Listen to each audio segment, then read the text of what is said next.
Hey everyone, so you might be wondering why the angle is sort of off in this video, and it's mainly because for some reason I can't get the glare from my lights to not sort of streak down my screen and make my face look even whiter.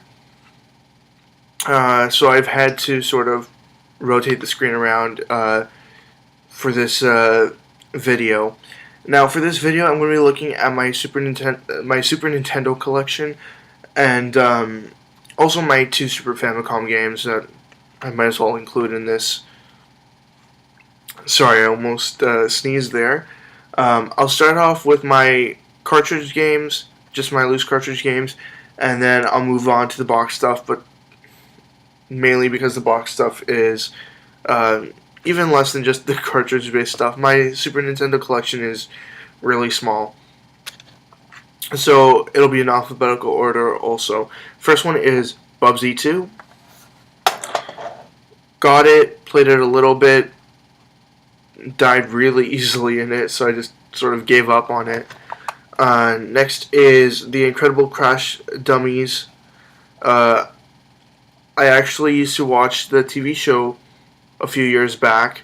It was sort of funny. But yeah, I had no idea how long they've been around for, so you learn something every day.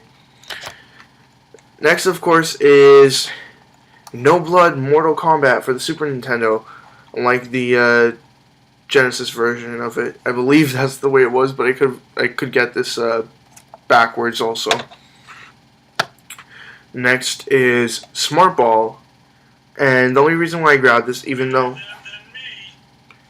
that's my Simpsons game, sorry about that, even though it is ripped across the back sticker there, just on the important information thing, I got this game because it was just sort of interesting that it's a Sony ImageSoft game made for the Super Nintendo, and if you're wondering why that's sort of interesting, it's because of the whole sort of disc, the CD add-on for the Super Nintendo, and the whole story behind that, and the Philips CDI, and then Sony releasing its own console.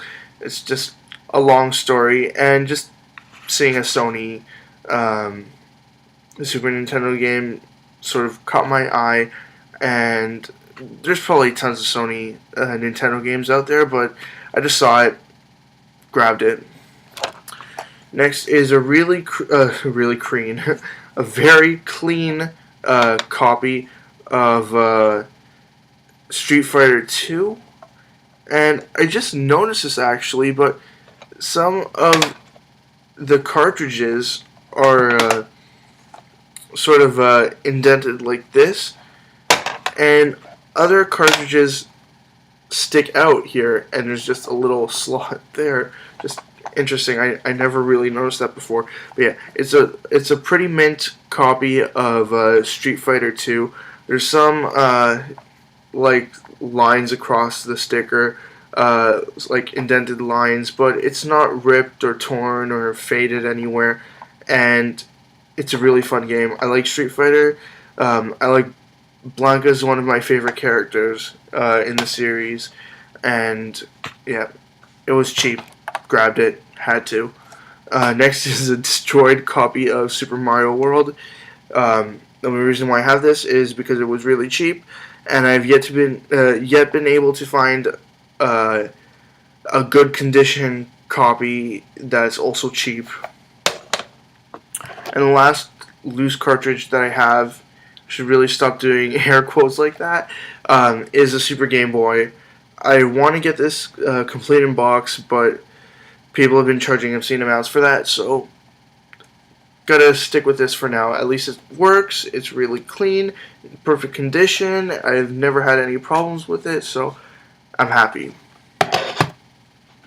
Now, next, before I go on to my Super Famicom games, I'm gonna show you guys this game that I unboxed in its own video, and it's F-Zero Player's Choice for the Super Nintendo, and I opened it because I really, really, really wanted to play this game, and there's no big price difference between it being complete in box and complete in box sealed, so I just gave in and opened it up. But it's still in like pristine condition, like super, super nice. So it'll be like that forever.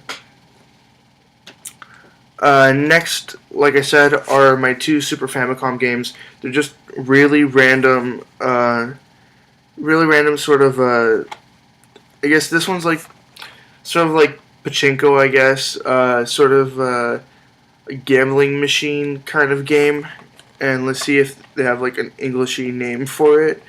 They do not, but there is a logo of some kind of a Catman on it, and some weird people with weird mouths. But yeah, there's the artwork. It was only like $3, and for something that funny, I just had to grab it. And there's a little cat guy thing in the name. And both these games are complete in here, and they're in great condition, and they were cheap, so I grabbed them. This one is called, I have no freaking idea. Both of these games are just super Japanese games, so of course the names are only in Japanese. But this is like a 4-player marble game. Sorry, not a 4-player marble game, like a 4-player pinball game where you shoot the little balls towards each other, but it sort of gets elevated in the center, so you have to hit it like sort of upwards, and then it rolls down across to like other people's corners, and it's a simple game. I don't think that it's worth, I don't think it's worth it being its own game on a cartridge, but who knows, it must have been popular enough to make it, even though not all games are popular really, but there had to be a reason behind it. It's simple, fun. It's simple and fun to play, so of course people would go for it. But yeah, that's it for my Super Nintendo and Super Famicom game collection. It's very small. I have a total of 1, 2, 3, 4, 5, 6, 7, 8 Super Nintendo games if you include the Super Game Boy, and 2 Super Famicom games. Either way, I play all of these using my Retro Duo, so it lets me play Super Famicom games. Also, I will eventually buy a Super Nintendo, but right now they are insanely expensive. Like, everybody had one, well, except for me apparently, but lots and lots of people had them.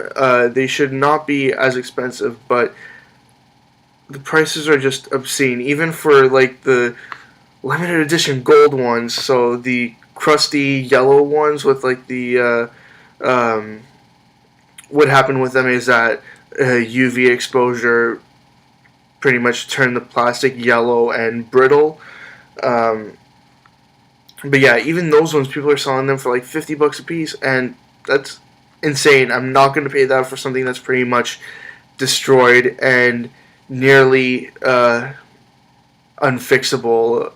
Like, you can't really turn it back. Now, if you watch any of Adam Krolik's videos, then you'll have most likely seen the video where he uses this method to un-yellow different plastics from the Super Nintendo. But still, I'm not going to sit through that process to try to make it just a little bit better. But yeah, I will plan on getting one soon enough. There are a couple consoles that I still plan on buying, but I've already started collecting games for it. Neo Geo CD, Sega Saturn. What else is there? Sega CD. My Sega CD doesn't work, so I need to figure out the situation with that. But I have a couple games for these consoles, and I'll probably just put it all in one video and show you guys that. but yeah, that was it for my Super Nintendo collection. For other cartridge-based consoles, I also have a couple of NES games, a couple of Genesis games, and a couple of N64 games. But next up, because this is a console video game collection, next video is going to be for a handheld video game collection, and most likely it'll be for Game Boy, Game Boy Color, Game Boy Advance, Neo Geo Pocket Color, and Sega Game Gear. And then there's also Vita and 3DS. Sorry, I could not remember the 3DS for a second there. But whatever you want to see, leave it in the comments below. And yeah, just stay tuned. And again, most of these videos are already taped, so they might be a little bit out of order, but I'll post them in whatever order you guys ask me to post them in. But again, they will be going console, handheld, and continuing on in that way. And as always, see ya.